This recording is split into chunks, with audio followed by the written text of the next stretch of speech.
failure to share the burden among the 28. How do you feel about that EU candidacy of your country? Yes, it's a very interesting. It's a very interesting questions. However, we, despite this fact, we are still convinced that the best way is Macedonia to be part of the EU. Why is that? And the part of NATO. Why? Because first of all, what we are trying to do in Macedonia is to lower the rate of unemployment. So we need more foreign investments in the country. For that, we need stability in the region. For stability in the region, we believe that the NATO integration of Macedonia is of crucial importance, and as well sharing the same European values with other countries, with other 28 countries, we think that we can contribute in that union. But how common are those values today when you see the sharp disagreement between neighbors like Germany and Austria?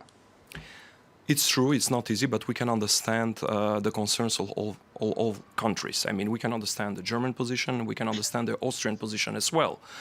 What we are doing as a country now, it's, I have to admit we are in a difficult situation because we are not an EU country and still we are complying with the rules of the EU.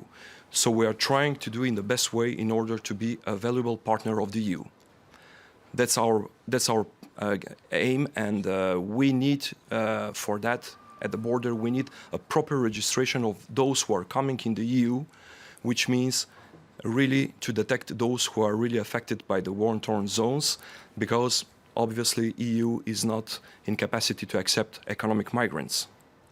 So our job is as well to prevent that, and of course one of the most important things is to have in mind that through these migrants flow, if we are not register all the migrants well, we may have another maybe difficulties on the EU soil, like terrorist attacks that happened in Paris last November.